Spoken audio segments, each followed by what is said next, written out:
Welcome to Not Suitable for Work. I'm your host, Peter C. Diamond. You think your office is nuts? Wait until you hear some of these stories. It's a story I tell people as a cautionary tale of what not to do in a pressure-filled situation. And there's nothing like making a joke and looking at a room full of people who, are just stone-faced, and they know that you blew it. He said, there's two guys in town. One guy isn't as good, but he'll show up on time. The other guy is a pothead. Let me make some calls. With each podcast, I'll interview people who have a humorous work story to share. Along the way, I'll offer tidbits of advice to help you make sense of your own office nonsense. Don't worry, no careers were harmed in making Not Suitable for Work. Names and places may have been changed to protect the not so innocent. Without further ado, let's get this show on the road.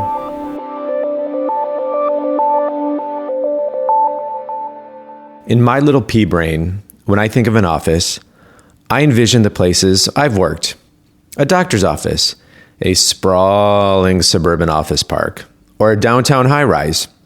Offices designed for companies who employ tens, hundreds, or even thousands of people who congregate without fail, Monday through Friday, 9 to 5, to have meetings, write decks, and sometimes yell at each other. In these ecosystems, where people are often running to and fro, there are norms and protocols that exist on how people collaborate, manage their emotions, and settle differences. It doesn't always work, as evidenced by the fact I have a podcast about office dysfunction. At least there are guardrails and buffers, like shared values and behavior models, and of course my friends in HR, to help mitigate any lasting damage. I recognize this is an outdated idea of an office. More and more companies and people are working in non-traditional office environments. Still, I think of an office as a place for business, commerce, or industrial organizations. Well, I was mistaken.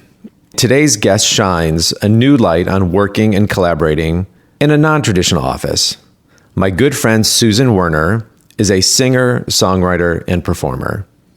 I've known Susan for many years and have come to admire the tireless hours dedicated to her craft.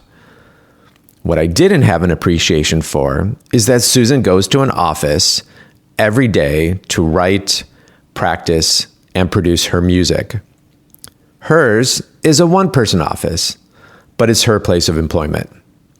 And when she collaborates with a producer or other musicians, their office is often a very cramped recording studio where they work long hours under really tight timelines. Susan shares this office story from early in her career. I'm a singer-songwriter, and I live in Chicago. I've traveled all around the country playing shows. As someone said, I'm a household name in certain households. Which about sums up my level of fame. And I've made a whole lot of records. How many have you made? 15. I was going to say over 17. Okay. But these were the early days for me. All right. At this point in your career, so this is your second album, and where were you at in kind of like launching your music career, and where did this second album come in relation to kind of where you were at, like how long was it after the first one, and maybe what was the success of the first one, and how did the second one begin to come into being? So the first major label record I'd done independent projects before this, but in 1995 I was 29. I did a BMG major label record called The Last of Good Straight Girls. And it went out into the world. And I remember my A&R guy coming back to me, A&R being artist repertory guy at Private Music BMG. And the record went out, and he called me and he said, well, I got bad news and good news. I said, okay, what's the bad news? What's the good news? He said, the bad news is you don't have a hit. The good news is you have a career. I'm like, what does that mean? He's like, well, you write good songs, and your record is well received, but you don't have a hit. So you're going to have to keep working the rest of your life. And then he said, so now you need to write another record, and you need to write it right now. So it wasn't, we need a hit from you. It was just like, they'd be happy to have a hit. They'd be happy to have a hit. Yes, but they were willing to do a second record. So I started writing the second record, and they were not happy with the material. They're like, "There's not, we don't see it, we don't see it, we don't see it." And so I was going to suffer the sophomore slump, as they call it in the record business, which is your second thing. Your first big record, you have years to write that material. The second one, you get about a year and a half, as things used to work in the record business. So it was falling apart. And my manager, quite adept, found another record deal for me. So I was going to survive the sophomore slump. And this was 1998. I was like 32. And I really needed this thing to be a success. So the pressure was on. So got this record deal with Bottom Line Records in New York. And the late, great Hank Medras called me in. And we listened to producers' tapes together. And we found this guy in Nashville who was special. And this was, I needed this thing to succeed. And at this point, the music's written. So you have the songs. Yeah. And so you're looking for someone to help kind of produce the record, right? So a producer manages the budget. Often they play and they hire the musicians. And they have a vision for how the thing is going to sound. And this guy that we selected was just so brilliant. He was fantastic. And as we began to work together... and where is he at in his career? He has written one or two hits by then, but he wants to work more from home and he wants to produce. Which is a better quality of life. Instead of running around and performing all over the country where you're gone on planes. He had kids, so he wanted to be home with his kids more. But he wanted to do more producing. So he wanted to prove he could produce. And I wanted to prove that I could have a career at all. So we both had things to prove. And he had a studio in his house. We spent a lot of time there. And he is an amazing musician. He plays guitar, mandolin. He played bouzouki, which is a Greek instrument. I'm as you know, it cuts very close to me and my affinity to Greek music and the bouzouki. Yes, Diamantes. Yes, Diamantes. There Diamantes would be your last name. Bouzoukis and clarinets. Those were very much part of my family growing up. So this guy played anything with strings, and bouzouki is a funny tuned instrument, but he could figure that out. He played keyboards. He played just everything. And he was playing on this record, and he was just killing absolutely everything, just crushing it. It was amazing. And I was so amazed, but I didn't want to say anything because I was busy being good at my thing, right? So somehow him being good at his thing, like, okay, this is good, he's good at his thing, and I'm good at my thing, so, together we're going to make something awesome. Like, my ego somehow had to take up at least half the parking space, okay? Because I was young and an idiot. He was so brilliant, this guy, that we were working and we were trying to finish a song, and he heard a roofer working on his roof.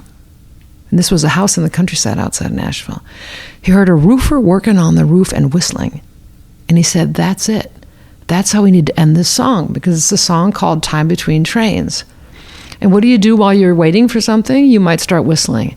He brought this guy in, just like a construction guy. He brought him in and recorded him, multi-tracked him, and whistling.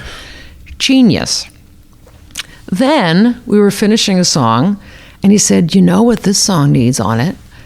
I said, what? He said, bagpipes. I said, you got to be kidding me. He's like, oh no, bagpipes is perfect for this. I said, how are we going to do that? Bagpipes, are in B flat, and the song is in B. He said, well, just slow down the tape. I had strong ideas about how I wanted things to be and what instruments I wanted to go on things. And he had strong ideas about what instruments he thought should go on things.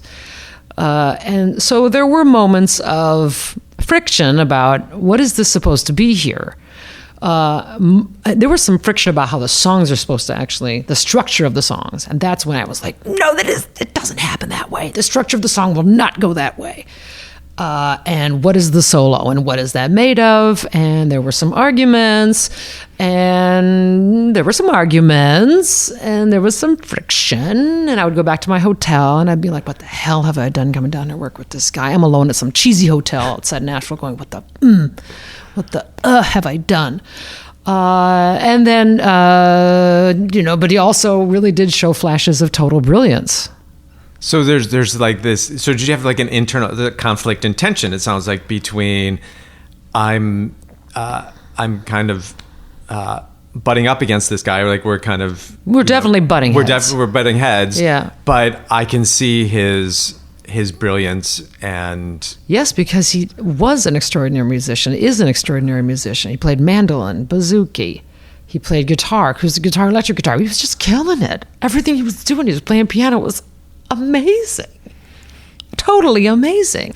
So what's funny about this? You're worried about like what key is it in? I'm like, where do you get like bagpipes from? Like of course I'm going in a very different direction of like where like are you gonna bring this Scotsman in that's gonna do the bagpipe? I mean, where does this even come from? So he said, now listen, we can pull this off.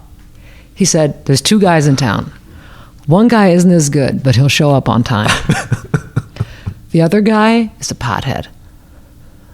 Let me make some calls. So he makes some calls.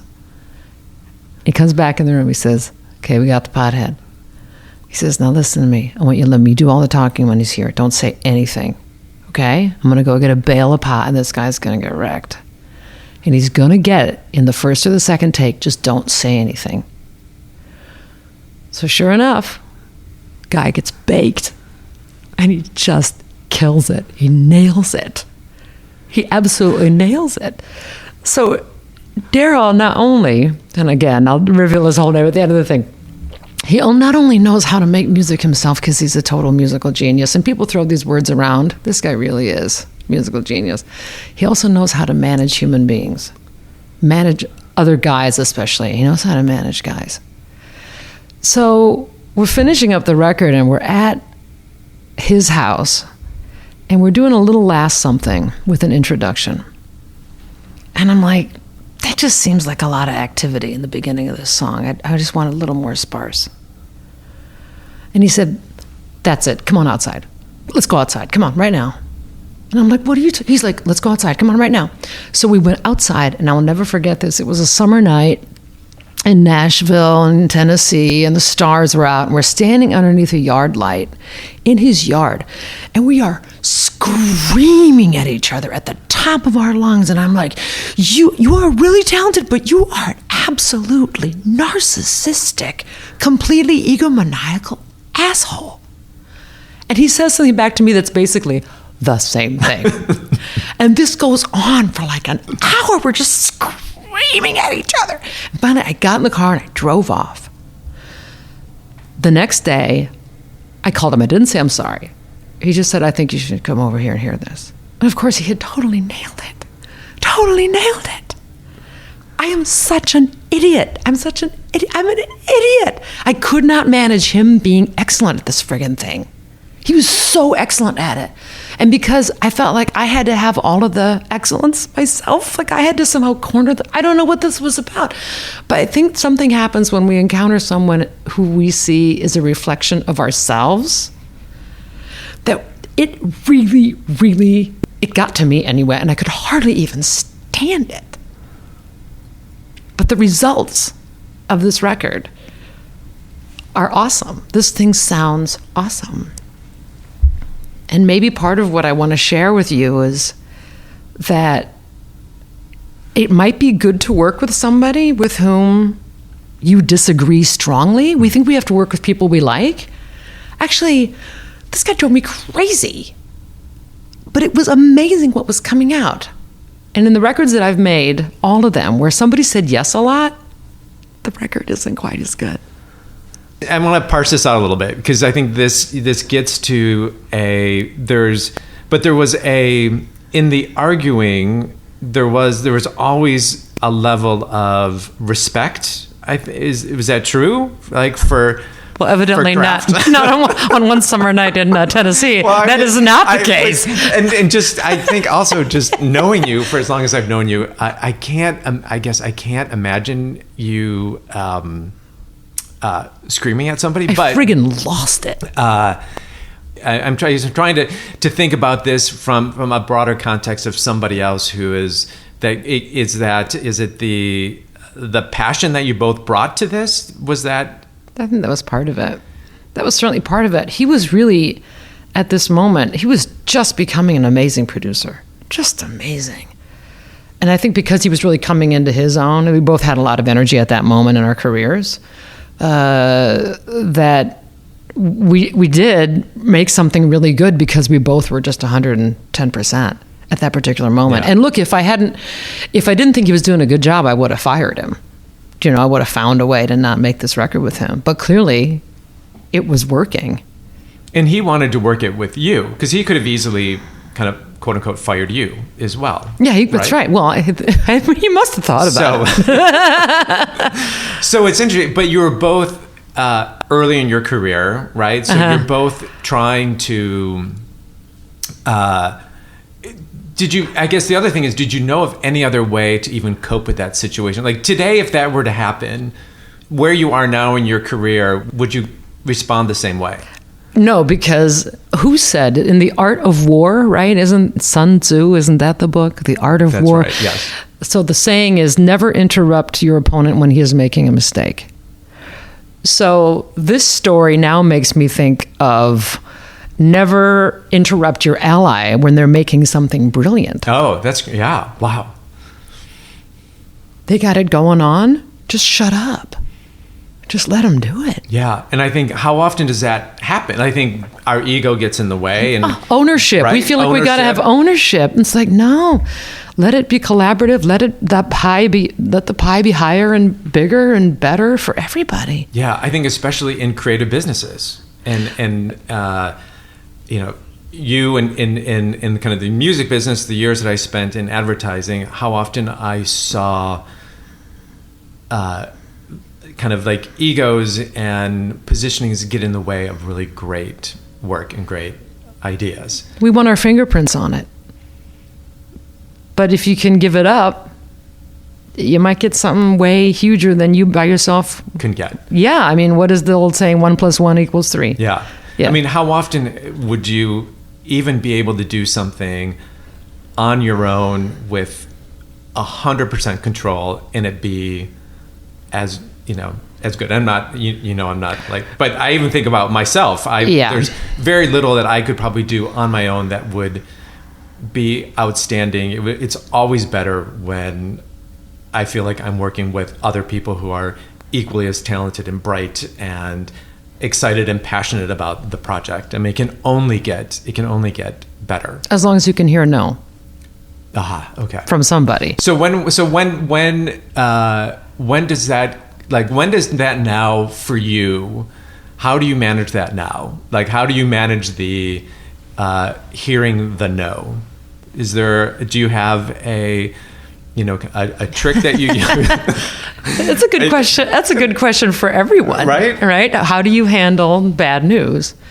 If you can bear to have someone give you bad news and you respect them.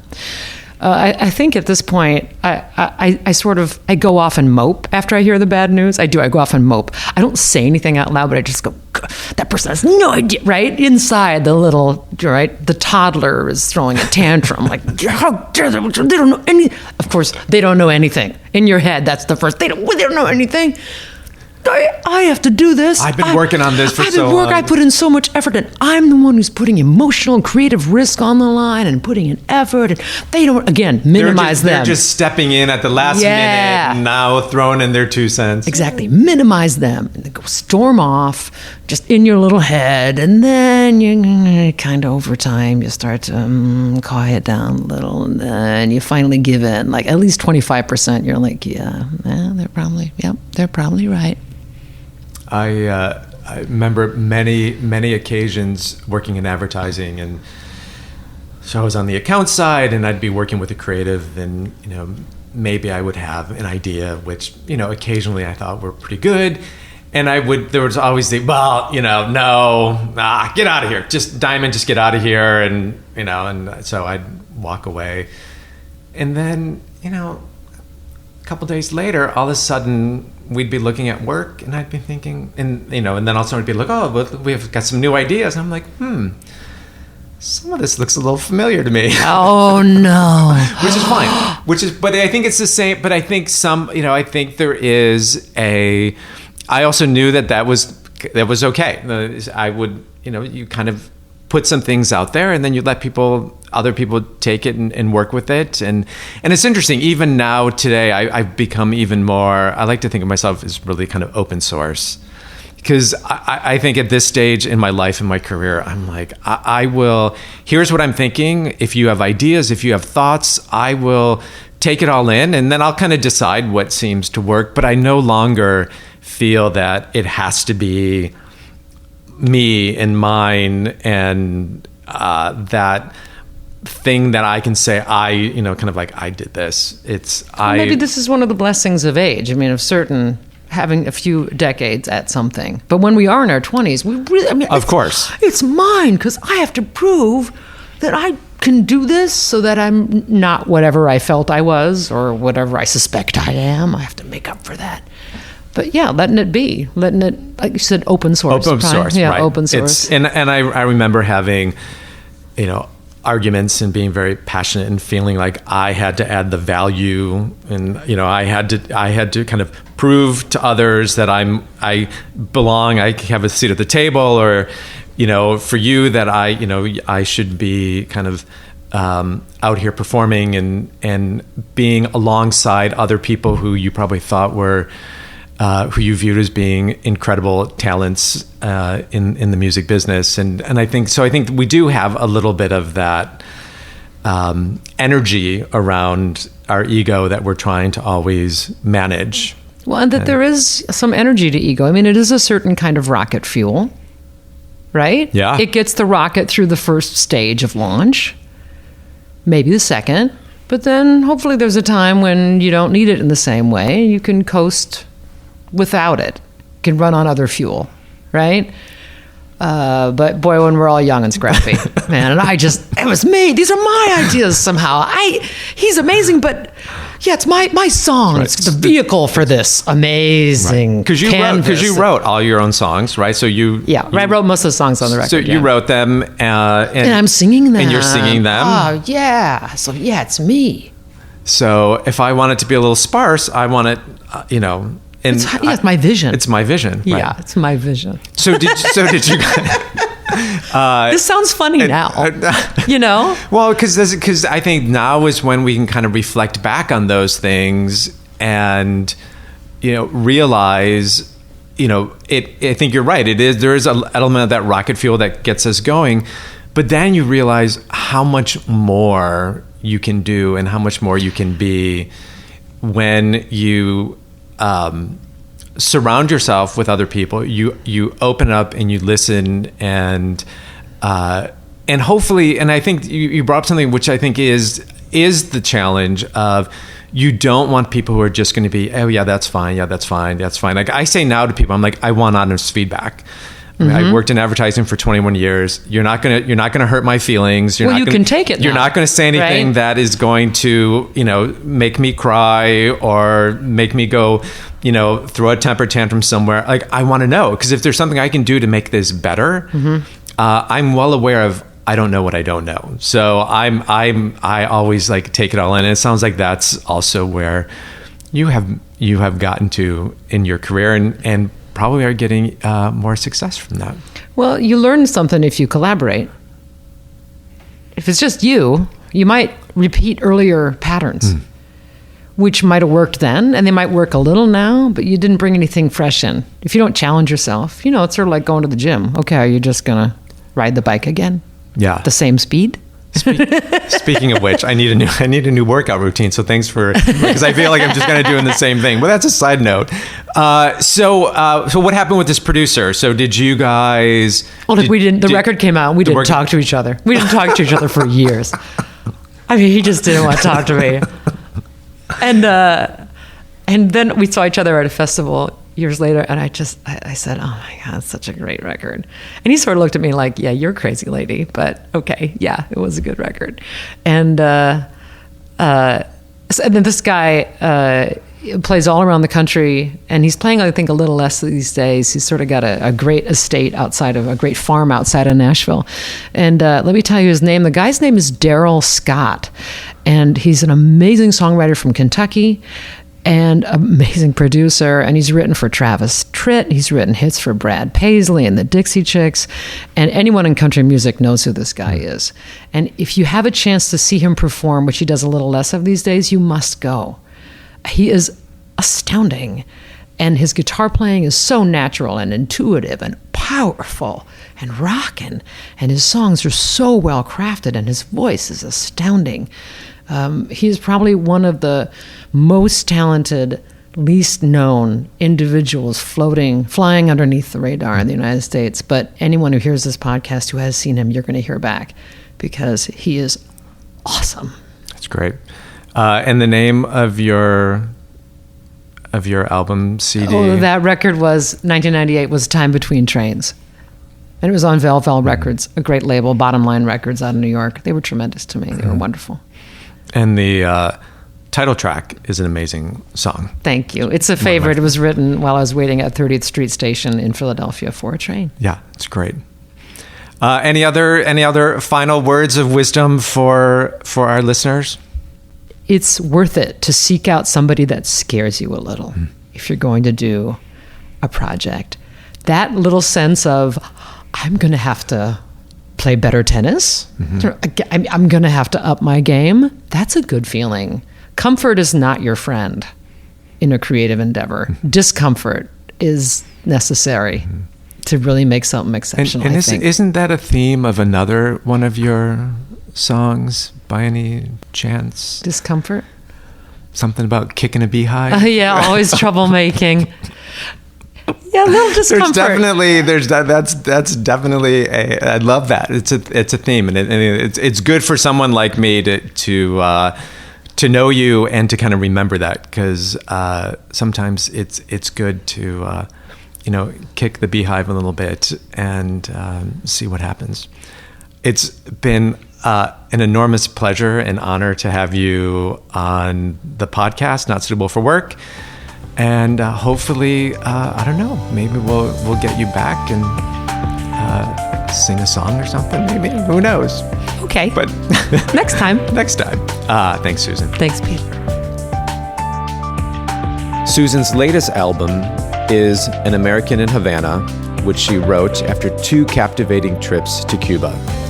You can find it on iTunes or her website, susanwerner.com, where you can learn more about her music and tour dates.